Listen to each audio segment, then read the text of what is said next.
It makes no difference whether our colleagues on across the chamber speak for 25 minutes or 25 hours. They can't change the truth. And today was about performance for some of them. But today for us is about results. Results that improve the lives of Americans, regardless of their race, religion, color, or creed. It does not matter.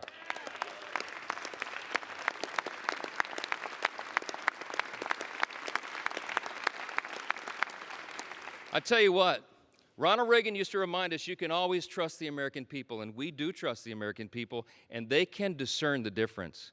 What they saw on display here today is that Democrats deliver performances and Republicans deliver results.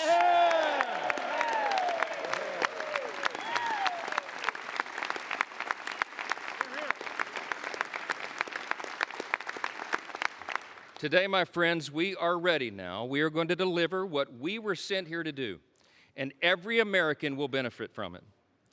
In 1793, just steps from where we stand today, President George Washington laid the first cornerstone of the United States Capitol.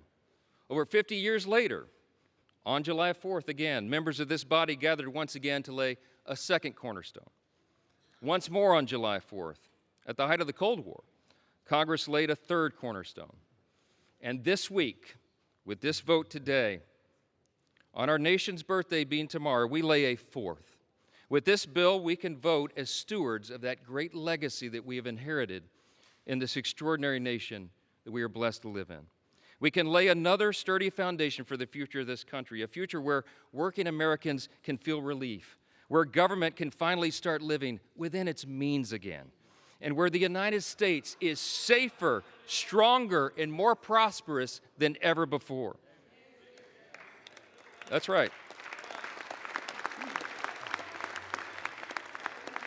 Now, I'm going to say this as they mock America and mock everything and mock the bill. We'll see how the people feel about that. Yeah.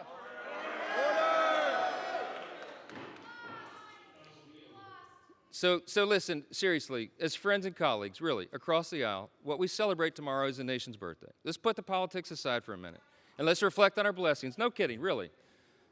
Tomorrow is the 249th birthday of our nation, and that's right.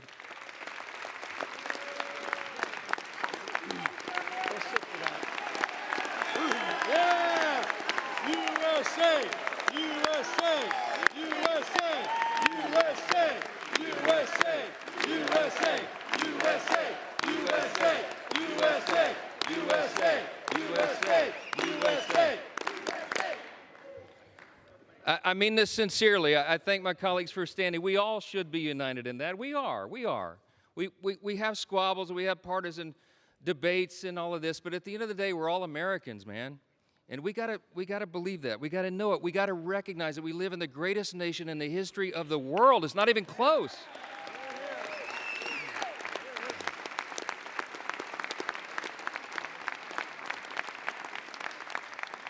My friends and colleagues, we are so blessed. We should not take it for granted.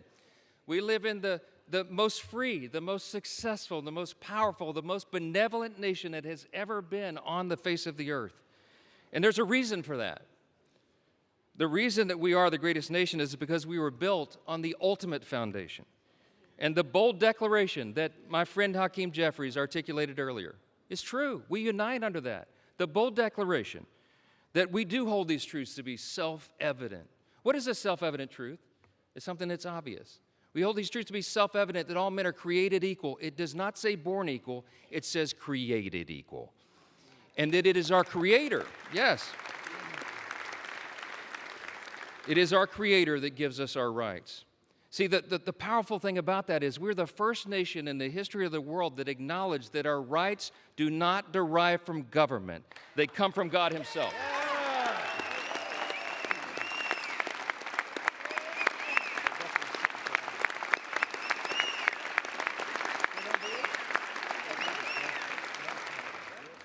You see those words up there, that motto, it says, "In God we trust," right above the speaker's rostrum. You know, a previous Congress put that there in the early 60s in the height of the Cold War. There's a little visitor's guide that people get when you do tours late at night. You've probably seen your constituents and visitors and friends get the guide. If you turn, I think it's about to page 21. It explains why that's there. And it says Congress voted to put that there as a rebuke to the Soviets' worldview at the height of the Cold War. Why? Because communism, socialism, find their root in Marxism. And Marxism begins with the belief that there is no God. It's wrong. And this Congress made a stand those many years ago, and we should do it again. We're different, we're distinct, we're exceptional, because we acknowledge that right there, our motto.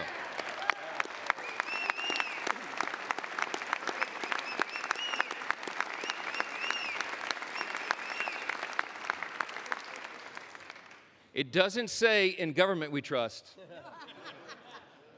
It says in God we trust. And we better remember that. He has blessed us with his grand experiment in self-governance now for almost 2.5 centuries. And by God's grace, we are working hard and we are delivering on our promise to make America great again.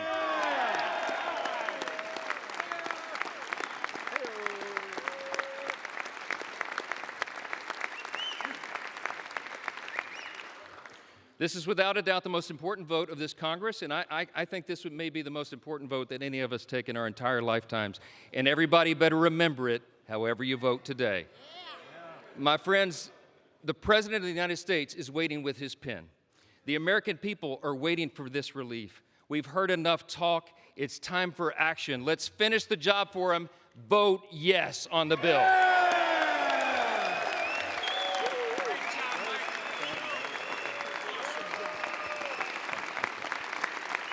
With that, I yield back.